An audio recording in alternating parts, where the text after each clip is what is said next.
What does it take to be a successful entrepreneur? A dangerous amount of coffee and a ton of grit. My name is Jason Tracy, and every week I interview business leaders to share their stories, life lessons, failures, and advice with you. Welcome to Coffee and Grit. What is up? What is up? I was waiting for Barbara's reaction on the roar. She was sitting and bouncing her head back and forth with the theme music. I'm like, I can't wait to see her face when the roar goes off. Yeah, that was a surprise. It was the reaction I was looking for. That was awesome. Welcome back to another episode of Coffee and Grit. Super excited to be back in the studio today. You know, I was thinking about it on the way here. It's like no matter what happens on a Monday, I know that I at least get my studio time at 2, and I get to sit down with an amazing person and hear their story and hear the story of perseverance. Because sometimes as an entrepreneur, you need to be picked up and you need to hear stories of perseverance, you know? Some rough meetings this morning. It's just like, let's go get some energy off of some other people. And that's, again, what this show is really all about for everybody listening is we're out there doing this thing and it can be really tough. We can have a lot of challenges, and whether it's in our business life, in our personal life, sometimes all of it's imploding all at one time. And I'm super excited to talk with our guest today, Barbara Zinser, because I know she knows a little bit about that and kind of figuring life out. Barbara is one of those people that I know you could drop into a jungle and she'd riding the lion, right? And so we had a conversation a couple months ago when we were first talking about being on the show, and it's like, oh my God, this story, I've got to have you on. And so we're in a really cool position with Coffee and Grit where we're booked out a few months in advance. And so I'm really, really excited to go back through, because this was back in like August that we had this conversation. I'm excited to go back in and have this conversation. Barbara, welcome to the studio. I'm so glad that you're here. Thank you very much. I appreciate being invited. And so, this is a first podcast for me. And yeah, and you said you don't really even listen to podcasts, right? I didn't really want to admit to that. It's okay. I listened to podcasts before I started my business because I had a rolling university. I was a director of sales, so I was always in the car and I was listening to either seminars. I had seminars or different podcasts. Andy Frisilla was kind of the first podcast that I started listening to, and he's now a bigger guy that's out there. But that was really it. I did not listen to any podcasts. I did not start this to start a podcast. You know, so it's really crazy how it kind of unfolds. What did you listen to when you decided to choose a podcast? What was it that was of interest to you? Andy Frisilla, he was kind of the first guy out there. This was back in like 2015 when I started listening to him, and he just talked a lot of mindset stuff, a lot of edgy stuff, a lot of sales, like, you know, going out, in my words, eating faces and, you know, and persevering and not having the excuses. And so listening to that and in the car, and leadership, he had owned a company called First Forum Pharmacy. And so just leadership and stuff that I'd gotten from him. So that was the reason why I listened to that. Did he have good music? He had good music too. He had a nice intro. I don't know if it's as nice as Coffee and Grit, but. Yeah, I don't know. Was there a lion in it? No, there's no lion. Well, I like yours. It was powerful and bouncy. I appreciate it. So Barbara, we talked about, and so for the audience that doesn't know, you're in real estate, right? I am. So what started that journey? Gosh, that is 17 years ago. And it was previous to that, because I always thought that I would get into real estate and then realize that it is not a part-time business. And so I had to kind of wait until the time was right. And the time was right when my children went off to college. And no one prepared me for the depths of sadness that would bring me. And my husband said, "You need a job. That's what you need to do to fill this time now." And I'm like, "No, I don't. I need my children back is what I need." But he was right. And so he recommended that I start this. And this was a journey I started at 51 years old. So it was a brand new career. It was something that I thought I had an interest in, but I wasn't entirely sure. And there's a lot about it that I did not know. And I did not know that it's the only job that I had ever figured out that you could actually be negative. you make negative money. My job was always corporate America. You show up, and every Friday, the nice people give you a check. And now all of a sudden, I was in this entrepreneurial ship. And yeah, it was a ship. And boy, it felt like it was sinking. It was sinking. And so it wasn't that so much that I minded not having a paycheck every week, but I really got upset when they kept handing me bills that had to be paid. And I'm like, wait, I got to go to work. I'm going to show up every day. I'm showing up. I'm doing 40 hours a week and you're handing me a bill? What is wrong with this picture? So it took several months. I mean, I came to Michigan from Florida, so I didn't have the resources that many people had. And I was just really starting on my own. I did not know how to run a business. And this business is such that you have a broker, so there's a name above you, but every agent is an independent agent. And so you have to figure out, I mean, I had to do marketing and advertising. I didn't know anything about that. I had to manage expenses and I had to make appointments and I had to do all of these things. And there was no one telling me this is how it should go. And I think that would have been helpful. But in any event, it took 2 closings for me to have enough money to pay myself back for all the expenses that had come. And at that point in time, I said, you know what? This is a crossroad in my life right now. Do I take the money and bail out and go, you know what? This was a great experience. I have a few extra dollars in my pocket and I am so out of here. Or do I stay on? And here's a letter from the president of Real Estate One, Dan Elsey, who congratulated me on my 17th anniversary for staying with the program and continuing to build a solid business. So what was the decision when you're there at that crossroads? What got you? Because it's so easy to be like, okay, hey, I made some money. This isn't a complete loss. I made some money here, and it's time to go. Versus I'm all in. I think it was the lack of planning. I didn't have anything else to go to, and so without a plan, I thought, okay, well, I managed to get 2 closings. Let me see what else I can do, and started to build a business from there.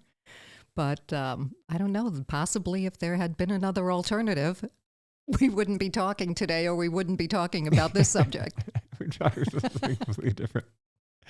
So just the lack of there being another option, you were like, I'm all in. What's the first thing you do to be all in? Well, I guess you make a commitment and you show up and then you start taking education classes. And that's what I did. I really, appreciated, because I needed knowledge. I needed how to survive. I mean, this was a sink or swim kind of thing. There was not really a lot of mentorship that went on. And so you find yourself going through the education of how to get a license, a real estate license. And as I spoke to you previously about it, I said, I felt like I studied in English and they tested me in German. It just didn't seem to have anything to do with the stuff that I was taught. And it has nothing to do with the day-to-day operations of being a realtor. So that was that part of it. It's just trying to figure out what do I do and how do I do it. So I would go to the office and I would sit down and I was dressed and I was ready for sales.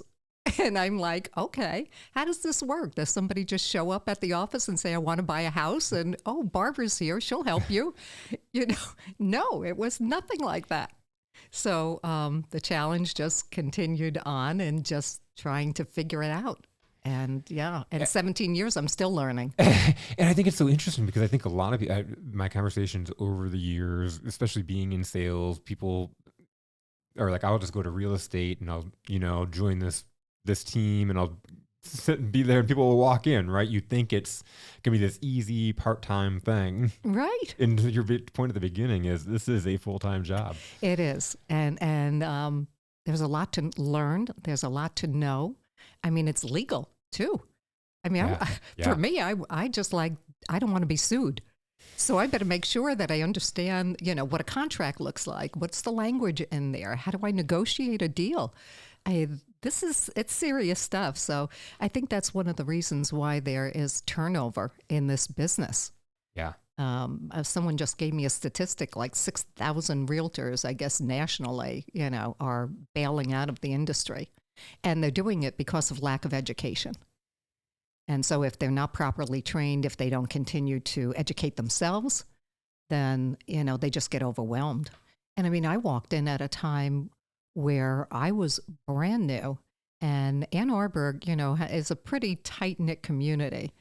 And Yeah. as such, there's a lot of agents that are there that have been lifelong Ann Arborites.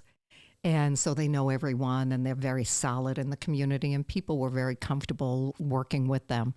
And so here I was, this outsider, brand new, what in the world am I doing? How is this going to work? And if you remember back to that time, 17 years ago, so many things happened. The automotive industry was in a crisis situation. The mortgage companies had just basically folded. Pfizer in Ann Arbor had pulled out of the community. Yeah, now, that was 2,000 people who essentially lost jobs or got transferred. And imagine all of those homeowners that now didn't have a job. And so now their homes were going to go into foreclosure and short sales. And I'm like, wow, this is kind of strange. I don't know what to do about this. But the benefit of it was even the most seasoned realtors had never seen this before. So I thought, you know what? If I'm always looking for the silver lining, maybe this is it. And the fact that we're all on the same playing field right now, we're all trying to figure this out. And even though they may have 30 years on me, it's still new. This is a new environment and a new market. And so I gravitated towards that and tried to boost myself up and try and make myself feel like I could understand this and I could work and I could help people. Before we get back at it, a quick shout out for our sponsor, Playbook Builder, powered by AI. This show has always been about giving the resources and the tools to small business owners in order to grow and scale your businesses successfully. And so I'm so excited to partner with a company that does just that. If you've listened and heard any of our guests, you've heard talking about building process, developing and training, building culture are all such important pieces in order to building a great company. Well, Playbook Builder, powered by AI, has come along and revolutionized the game on how you can do that for your team and people. Whether you're onboarding new people, training and developing, continued training and developing, you're looking to scale your business or eventually sell, or most importantly, you're looking to build a legacy as a visionary. Playbook Builder, powered by AI, is able to solve those problems for you. For me as a consultant, I've been able to plug in, and it's so amazing for what I do for clients. I can now leave a legacy. And so, for example, I'm next week training a new hire for a company, and I've been able to build out the next month of her training program using Playbook Builder, powered by AI. The cool thing about the AI, what does that do?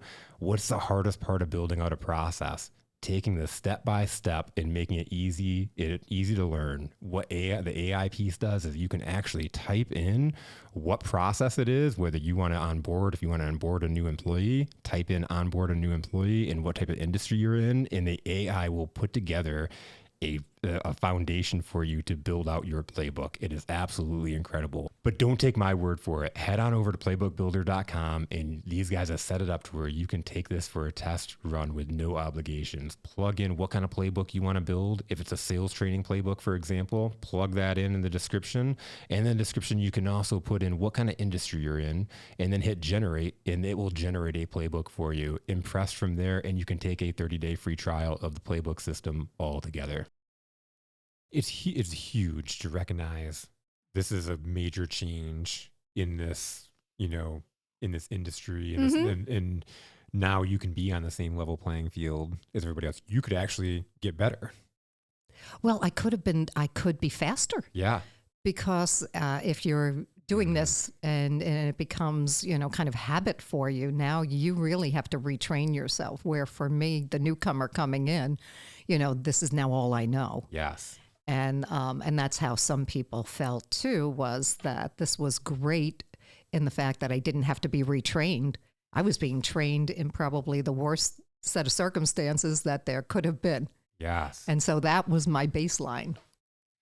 And I love it because again, there's somebody said before, like as you go through life, that you can blame your circumstances on your parents, good, bad, or indifferent. Like either you're living the best life because of the actions of your parents, or you're living the worst life because of the actions of your parents. I think we blame a lot of external circumstances. A lot of people would say, "Well, I joined the industry at the worst time." All these Exactly. things were going against me. Where you looked at, hey, I'm joining now where my learning curve could actually be a lot bigger than these people that have been in the industry for a long time because they've formed these habits. You're finding these differences where you can thrive.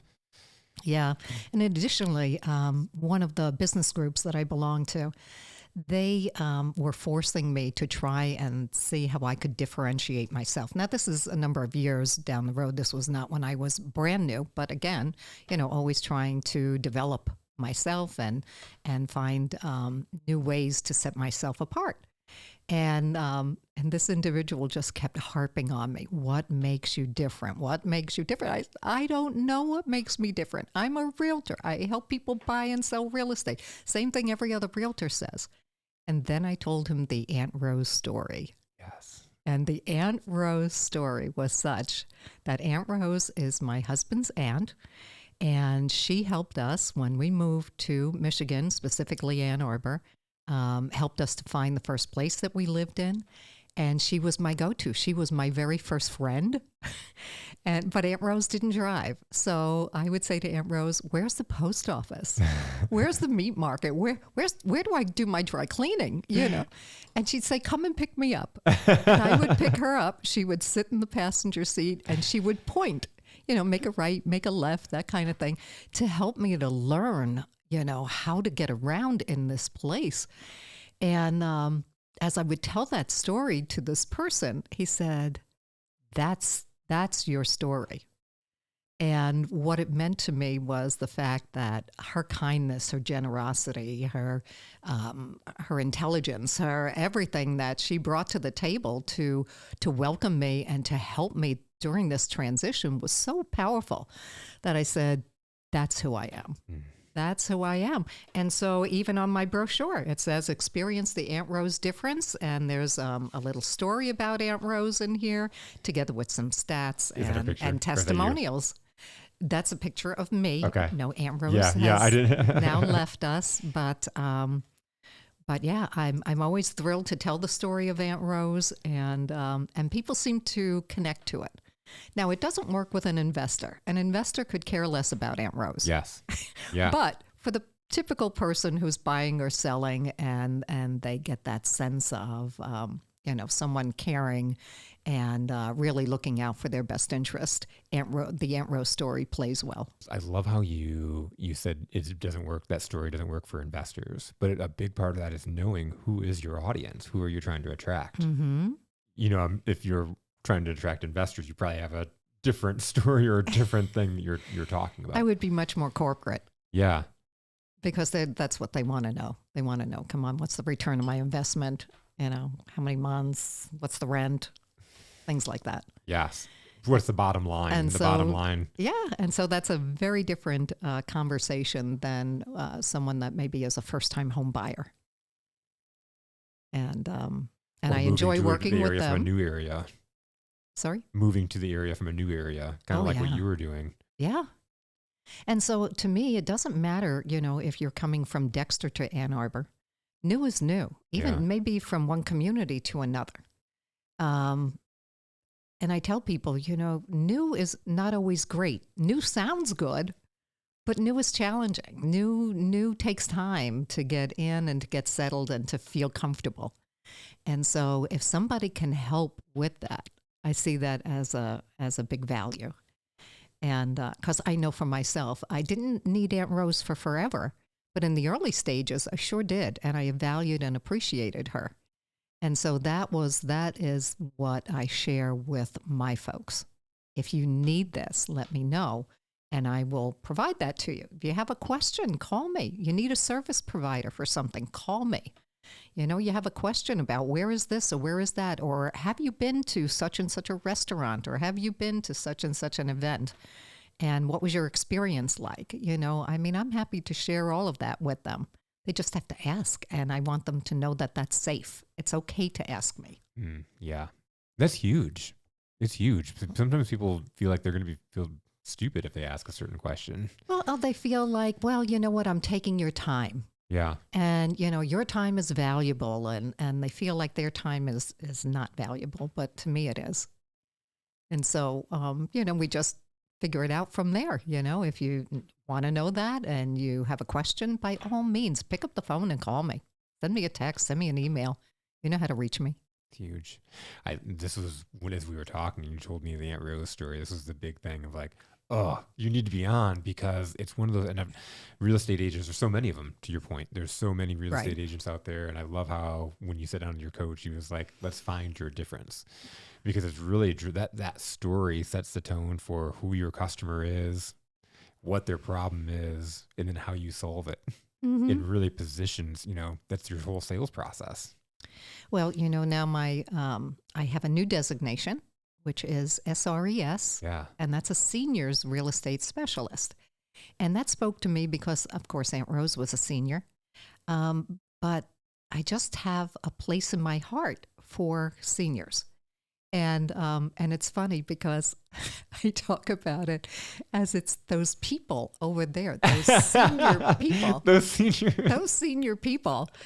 And I tell the story, and I've done a couple of seminars, and I start the seminar by saying, you know, one day I woke up and I was 50. Now I know I was 50 because that's when the first AARP postcard came in the mail. I was 50. Then the next thing I knew, I was 62 and I was eligible for Social Security. At 65, I'm eligible for my pension. And at 68, which is what I am now, I went to my 50th high school reunion. So these people that I'm saying, those people over there, that circle now has gotten larger and it includes me. And so I'm looking at that, and I'm starting to read other books, and one of them I'm reading right now is called Stage Not Age.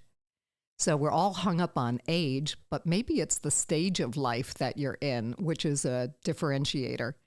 And I look, and 55 is really when you're considered a senior. And this book is telling me, and I can tell by the nightly news, that people are living to 100. So imagine that. There's 45 years of being a senior and all the different types of seniors that there are along the way and their health conditions. You know, you could be active or sedentary and you know. 65 is completely different 68 is completely different for you than probably people that you went to high school with. It was, because I saw them. Yeah. I was going to say, did you go to your reunion? I did. Yeah. I did. It was fabulous. And I didn't realize how much I missed those people until we were in a room together. And I'm like, oh my gosh, you know, these are my roots. These are my people. This was my life. And, you know, it's funny. We get gray hair and whiskers and whatever, but somehow you just look at them and you go back and you see them as the teenager that they were, or the elementary school friend that you had. There's something very wonderful about it. And so I highly encourage anyone that has a reunion coming up to make sure that they go. That's so cool. One of my favorite commercial on TV right now is the Amazon commercial.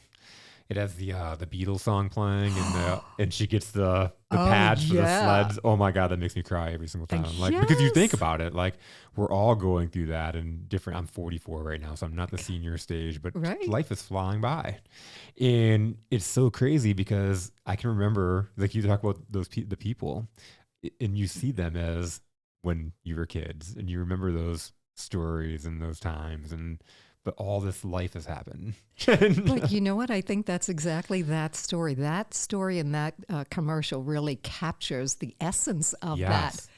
That all of a sudden they had these pads and down the hill they went, but they laughed and enjoyed each other. And I think there's actually a slight image of when they were children. Yes, that's what made me think of it when you were talking about that, because you have those memories and you see that. Mm-hmm.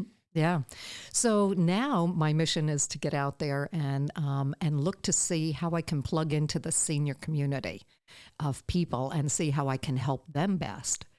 Some of it may be in Ann Arbor, we have a number of very high level communities. And somebody living there, they may have been faculty to the university or to the hospital system, may have bought that when they were much younger. And so they may be living in that home 30, 40, 50 years.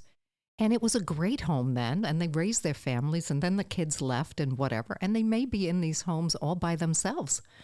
And there's a lot to be said for socialization. And to be in your home all by yourself and kind of just looking out the window, watching the day go by, it's very sad to me. And I'm thinking, okay, they may not know, number one, what the value of that home is. What if you knew you're sitting in a home that's worth $700,000? And what if you don't want to go to an assisted living or memory care or whatever? You don't need that. You're not at that stage. I'm not at that stage. But you know what? I'm not living in a floor plan that's optimal for me now. And I live there for 20 years. Yeah. And so I'm telling my husband, hey, guess what? You're a lucky man, Mr. Bob. You're married to a realtor. I will go find us the proper floor plan that we need. Yeah. And maybe that's something that somebody else would need. You know, they don't know that they have this much money invested in the home that they're in. And I can find something less expensive. So let's think about that. What does that scenario look like? Yeah. Gee, we cash out, you buy the next one for cash, and you have $100,000 left over, $200,000 left over. I mean, wouldn't that feel like a good day? Like a pretty great day. Right? And they don't know this. And it's like, okay. So now I connected myself to a group called Washtenaw County Senior Leaders. And these are all individuals that their whole mission is to work with seniors. Now, many of them are in healthcare. So there's hospice and there's nurses and there's transporters and things like that. But there was not a realtor. And I'm like, you know what? You really need to know me, especially for the fact that there may be nurses and physical therapists and occupational therapists, and they're on the front line with these people. Yeah. And they can identify that maybe there's a change in their abilities. Maybe this home is no longer safe for them. Wouldn't it be nice if you knew a realtor with a caring heart like mine who would want to help under these circumstances to maybe help them transition into one of those communities? We don't call it a facility, it's a community. Mm-hmm. And I can help them to do that. In fact, one of the people that I met, he is essentially like a broker. So what I did when I got my designation is I went in Ann Arbor to 4 or 5 different communities. I called them on the phone and I said, hey, I'm a local realtor and I want to know what it is that you have. What are the amenities that you have? What are the costs of what you have? It was almost cathartic, like I'm seeing my future. I'm anticipating that at some point in time I will age. I mean, I'm not doing this for myself, but it's interesting that this information is coming to me in this way. Yeah. And so I met these wonderful people and showed me these communities. And I thought, you know what? I mean, we're just on the beginning stages of this. I went to 4 or 5 of them. But you can only imagine how many more of these communities are being built because we're living longer. Yes, and they're needed.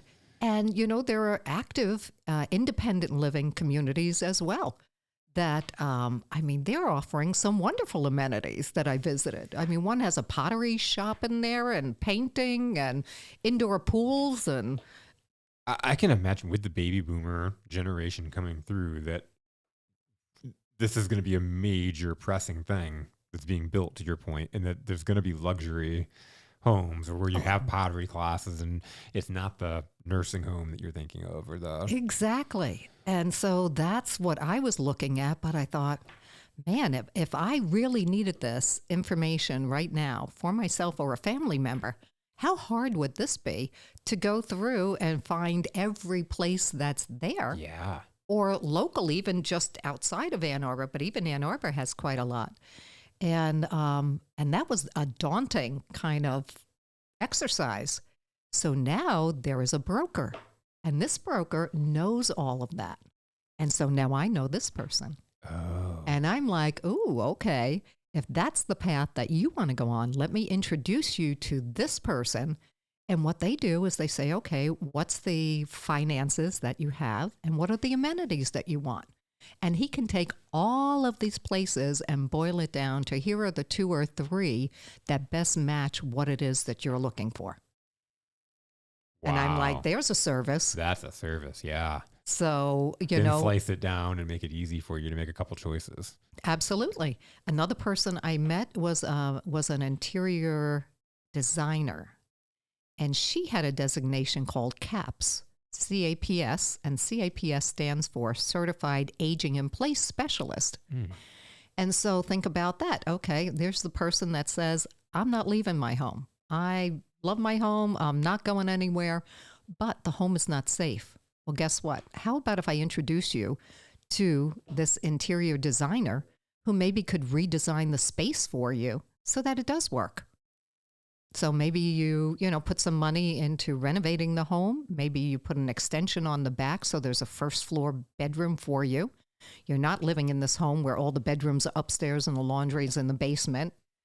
And so, or they can just make modifications to make sure that everything is safe. There's no throw rugs and there's grab bars if you need that.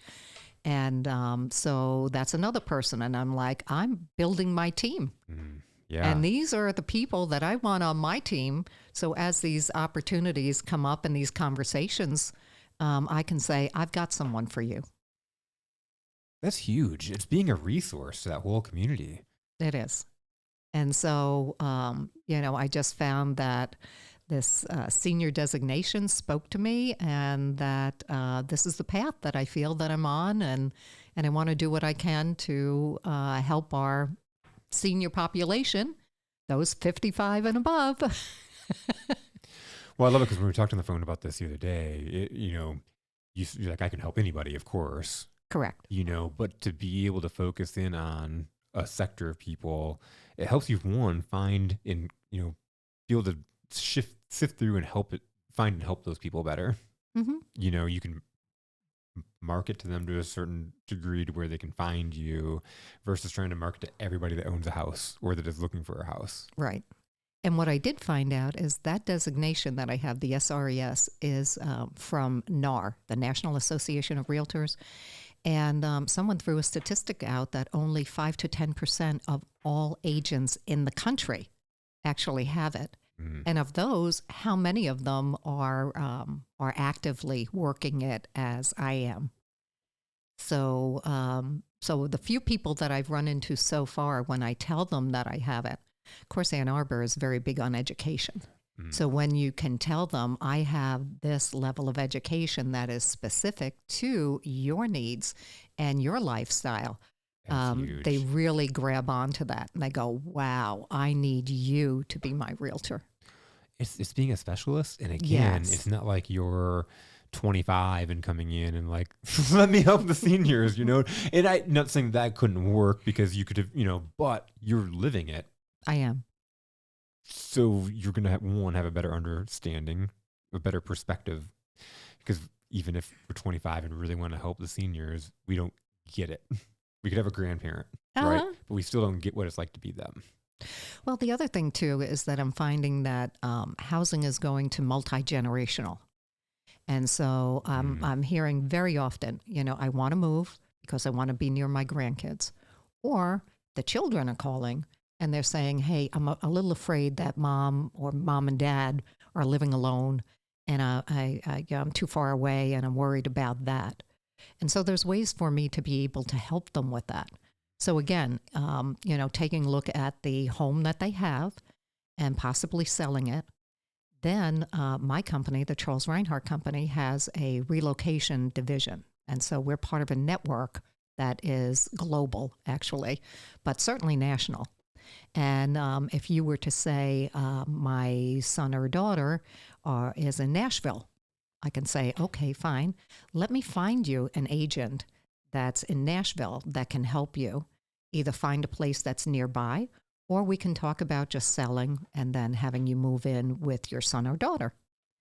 And the greatest example that I had of the relocation benefit was a client came to me and she said, I'm looking for a home in Florida. I want a vacation home. So it'd be a second home.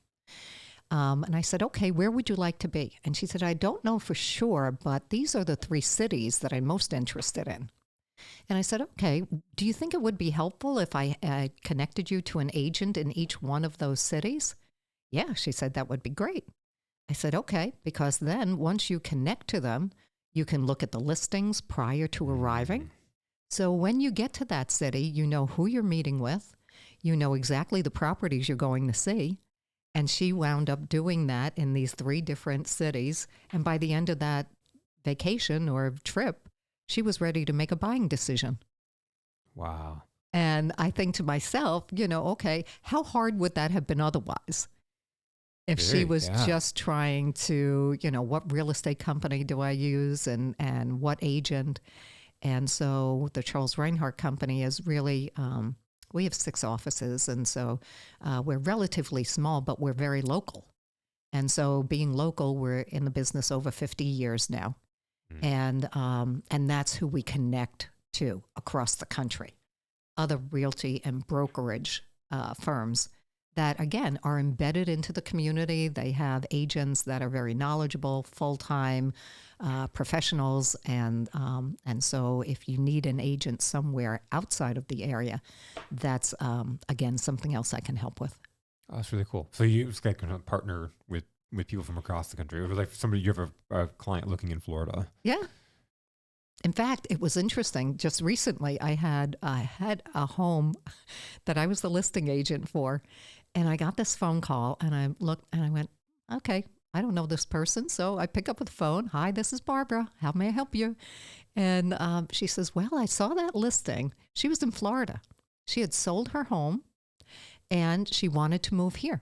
And she wanted to move here because she has grandchildren that are here, and she wanted to be closer to them. And so we just actually closed on her new house earlier today. Awesome. So she came, she saw the home that she first called on, and that went under contract. And so that didn't work out for her, but we worked together and we found something that was within 15 minutes, which she was very happy with. And we closed. She got her keys today. How exciting is that? It's so exciting. That's so cool. At the beginning, and this is, you mentioned, the real estate journey really started. The kids were out of the house, and it's like really I need more kids, and that was a part of the story when we first talked that really pulled me in because as a mom, that's your purpose, and then all of a sudden it's gone. Yeah. Tell me more about that. Oh, I don't want to talk about that. That was just a very dark and sad time. And, I didn't have a lot of friends because I was new. Yeah, being new to an area on top of it. I was new to an area. The friends that I did make were as a result of the kids being in school. And so I met some of the parents, soccer games and things like that. Yep. And the women that I had met said, you are going to love this when the kids leave. And it was like, what? This is horrible. You lied to me. You lied. It was awful. And so, thanks to my husband, he knew that this was challenging. So he made the recommendation that I put myself back in the workforce, and so that's how it's been. It's so tough. I have one son, and he's a sophomore in high school right now, and it's like every moment, like I found myself complaining, driving him to his girlfriend's house because his girlfriend was like 20 minutes away, and one night I was like kind of complaining that I was driving to pick him up, and I was like, I'll just enjoy it, because there's gonna be a moment where I'm like, oh, I wish I had that. Absolutely. Yeah. And I have lived through that, going, wow, all that time that we kind of spend, not being in the moment. Yeah. And then all of a sudden the moment's gone and you go, oh my gosh, I would do anything to have that back. Yeah. So be mindful. I think that's huge for anybody listening because we go through life and even like the next step, people saying, oh, wait till the kids are out or, oh, Right. wait till this, wait till that. And if you're living life waiting for that next milestone, you're missing all the really cool stuff in between. Yeah. Yeah. Well, I was going to say there was something else too about the fact of, I found myself in wanting to be more present, that some of the things that I listened to on the radio and things that I have read, um, is sometimes you can be the joy in somebody's day and you don't realize it. And so I try and make a point of that, give someone a compliment, say, oh, gee, thank you for doing, that service or that job or whatever it was. You did a really great job on that and I really appreciate it. And you can see people just light up and they go, wow, nobody gave me that compliment and I haven't had a compliment in so long. I mean, if I'm on the checkout line, and I try and engage or the cashier engages, I'll try and say something that's positive, something uplifting. And it's amazing how much it makes a difference in somebody's life. And you just don't know what that event means to them. You really don't know what it means to them. And I love that because it's like, it doesn't, it seems like it'd be hard. Or I hear people say that sounds like there's a lot of work. Does that seem like, is it a lot of work for you? No, because I think I can always find something good in someone. Right? I like your earrings. Oh, that's a pretty scarf. Yeah. You were especially quick in bagging my groceries. And I didn't used to do that. I mean, I was a different person back then, and I didn't used to do that. But as these mindfulness things have come to me, to be more mindful, to be more present, I do think that it makes a difference. It does. And, people are starving for it, Yeah. you think about people in retail, for example, we're talking about the person at the grocery store bagging the groceries or the checkout person. So many times people are going through and they're just an object. Not making that person bad. They're just going through their day. They're on their phone or they're thinking about the million things they've got and they're just going through. And how many people go through a line and don't even know what that checkout person looks like because they haven't even looked them in the eye? And truthfulness, right? And so you do those little things like just engaging them, making a compliment when you can see something that, I love your nails. I love, whatever Right. it is. It really does. It makes their day. And, it doesn't cost anything. Nothing. Yeah. So that's the thing, is that if you think that everything, you have to give somebody a present or you have to, you don't.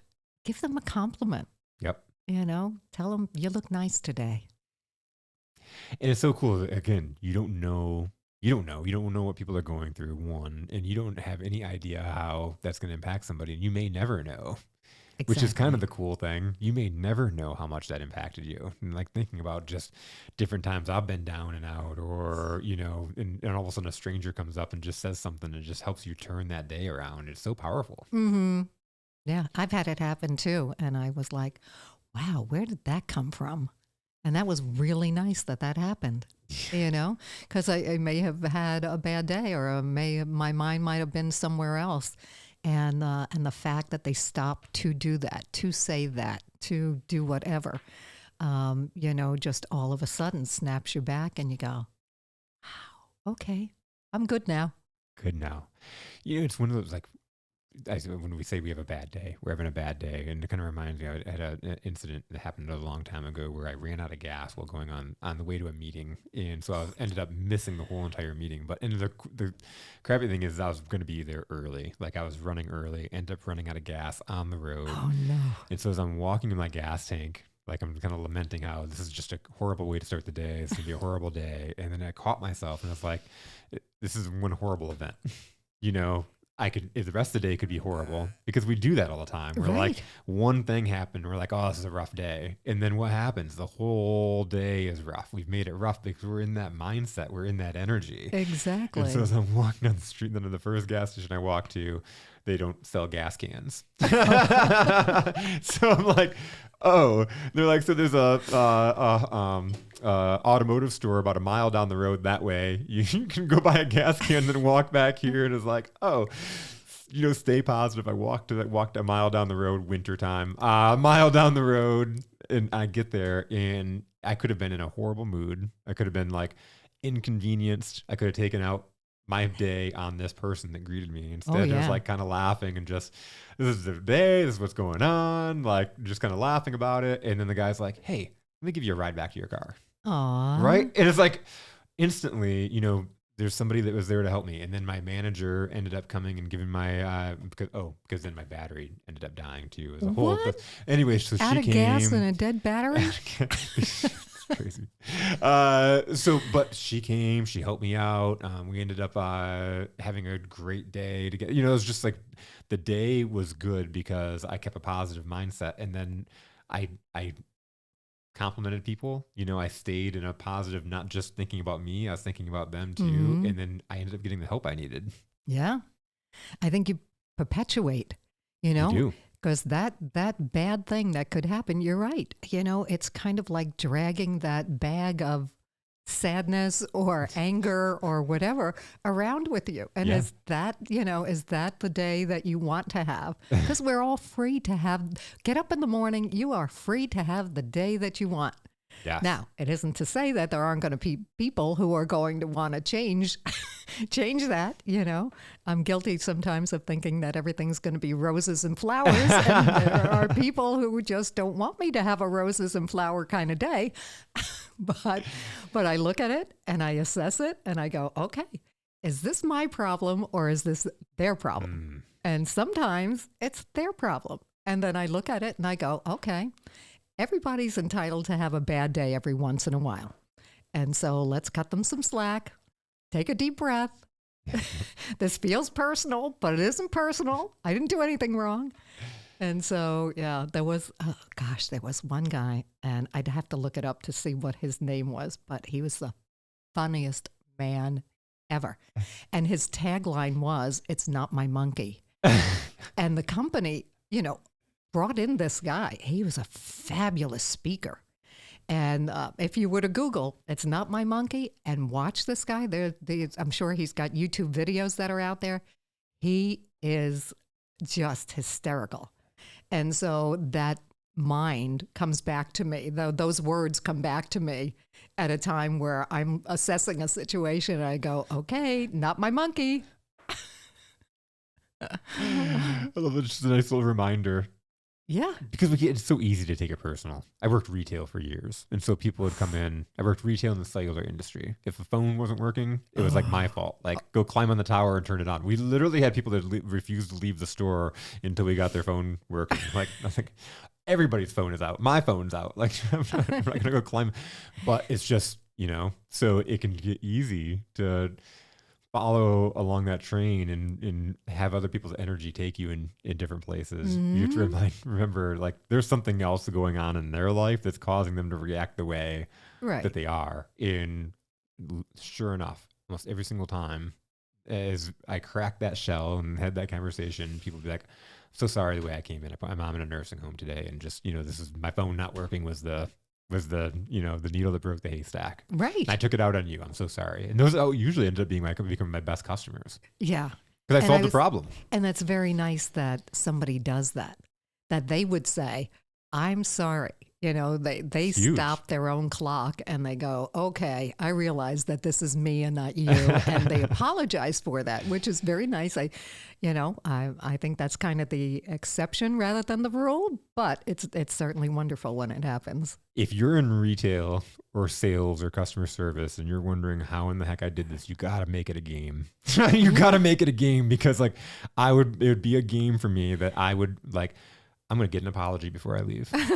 Like, I'm gonna kill them with so much kindness and like take care of their problem, and they're gonna apologize to me by the end of it. And so it'd be a victory for me and a win. And then I could tell the team, look what just happened.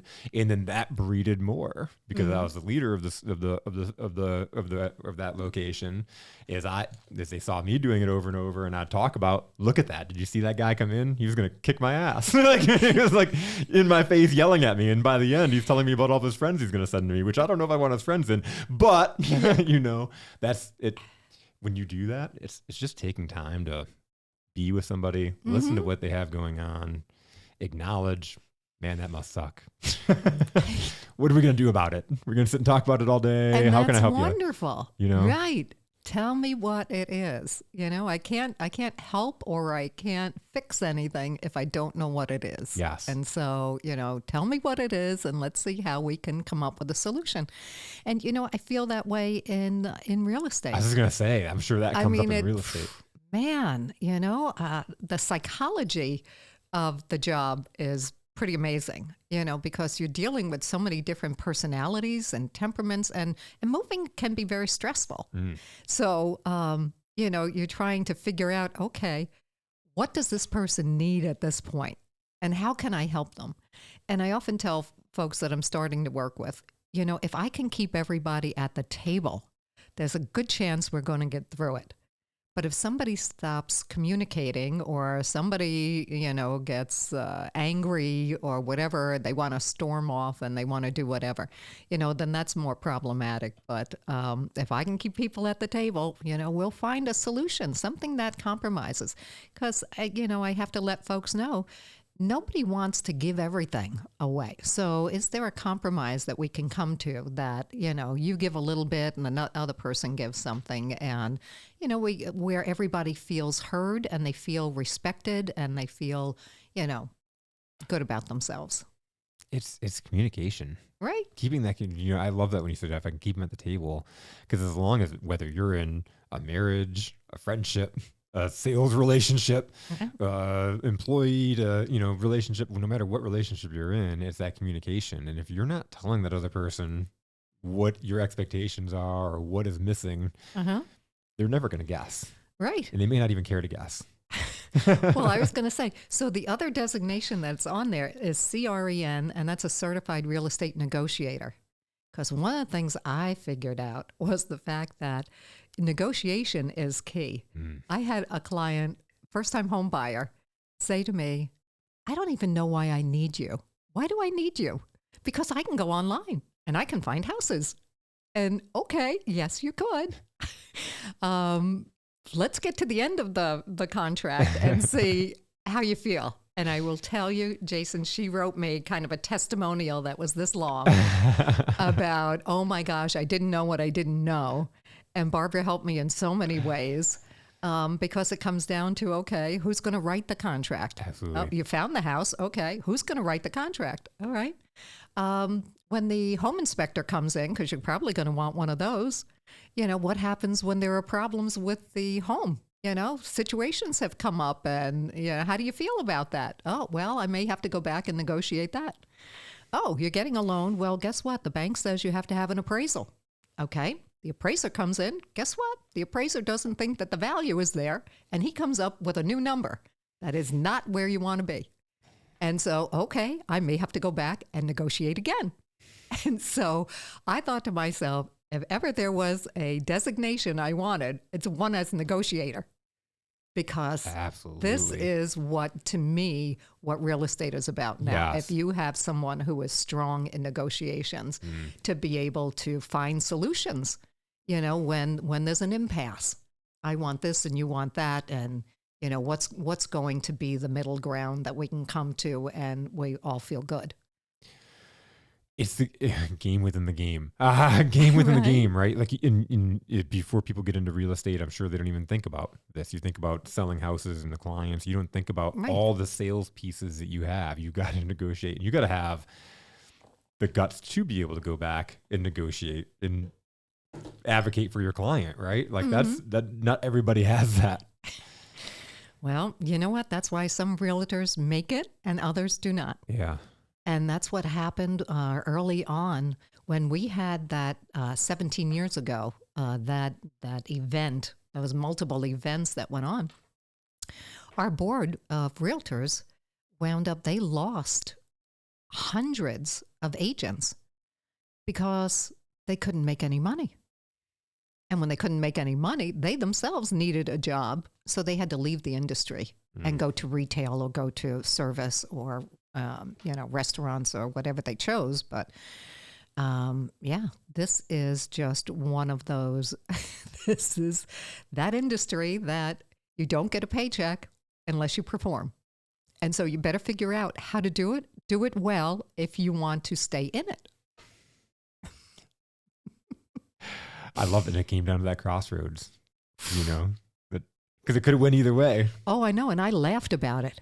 I went like, oh, yeah, I'm so loving this moment because now I am in power. I am in power. I now have the money and I can make the decision as to what my future is going to look like. And I know I can get out of this. I thank my husband profusely because he maintained the house and all the expenses while I did this. And now that, I didn't feel like I was a drain, that, hey, guess what? I now can pay everything back, that were all these expenses that you incur. And there's a little bit left over. And so what are we going to do about that? We staying in or are we running for the hills? You pushed your chips in. And I stayed in. That was it. I was all in. All in. And I love how, again, you realize that once you're all in, it's serious. When I was like, I'm going to make a career in sales because I didn't intend to be a salesperson. I've gone into sales because I needed to make money. I didn't think it was going to be a full, I was trying to pay my way through college. I didn't think it was going to be something I was going to do for the rest of my career. Mm-hmm. Once I realized, okay, I have a shot to be good at this. What do I need? I need to grow. I need to develop. I need to go to seminars. I need to have a role in university. I need to constantly be educating and growing and changing because what I know now is not getting me what I need. Mm-hmm. And so, I just continue to look for resources that are out there that could benefit the clientele that I'm working with, or things that I find interesting, and I'm like, okay, I think I want to check out this group and see, is this a group that I want to be a part of? Do I want to, take up my time? And oftentimes that can be an expense, if you join a group. Yeah. Is that something that I want to be in? Are these the kind of people that I want to connect myself to? And so I'm pretty careful about that. And one of them that I spoke at was the Ann Arbor Senior Center. And I'm telling you, I really want to go back to them and say, you need to be rebranded because it's almost like the nursing home. Yeah. I'm not sure that I want to go at my age and my physical abilities. Do I want to be in a place that calls themselves a senior center? And so the new name, how about Lifelong Learning Center? Now there's something I want to belong to. Yes. I want to be a lifelong learner. I want to be somebody who contributes to community and to the people that I'm associating with. Just a little bit of marketing. Right? No, I love that though, because you're right. Who wants to be, once you're going to the senior center, you're like, there's a certain point you think about it, a certain stigma. The Right. Lifelong Learning Center, that sounds exciting. Right? Yeah. Anybody would want to belong to that. And so I think picture the people that you would attract by that would be other yous, other vibrant people, like difference makers out there that, that want to be a part of something versus just kind of passing time. Right. Yeah. So I may have to pitch that to them and say, I don't know what it would take to rebrand you, but I think, what do you think about this? And just see what the comments would be and if that would even be a possibility. But they may draw in a greater demographic of people, a bit on the younger side who like the name of that. And that's so interesting. It's just a different mindset. But as we talked, they're going to just in that industry, they're going to just start thinking about doing some rebranding and some changes because a whole new generation, a huge generation of people is going to be coming through. That book called Stage Not Age is pretty darn interesting. And it's a call to action for retailers and industry in general. That, it was shocking that I think they said, was it 65 or 55 was the age that was decided that was going to be kind of old age. But that was developed in 1880. In 1880. Okay. So this is why we may have a problem with Social Security in the fact that you have people who can collect it who now are living so much longer Yeah. that it really is putting a drain on the system. And this is not a topic that I'm very comfortable with because I don't deal with Social Security at all. Yeah. But anyhow, yeah, with our population aging and aging well for the most part, Is that, yeah. I mean, we have now found out that there are things that we can do, lifestyle and food and things like that, that can extend our life and can make us happier and enjoy life for longer periods of time. And so it's exciting. And I'm Scary all at the same time. part of the group, yes, and it's okay because I'm happy where I am now. I'm okay with the age that I am now, and I'm okay that that I can get around, that I'm aware of my health and activity and these things. And so, in reading this book, this is what they're telling corporate America: is you better be prepared or start preparing because the generations. I think it's Generation X, and then baby boomers, and then the one that were my parents' age. I mean, there's 3 sets of generations that are there.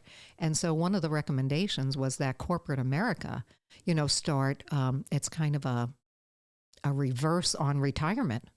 To start bringing these people out of retirement. You made them retire at a certain age, but you know what? They have value, they have experience, they have all of these things, and bring them back in.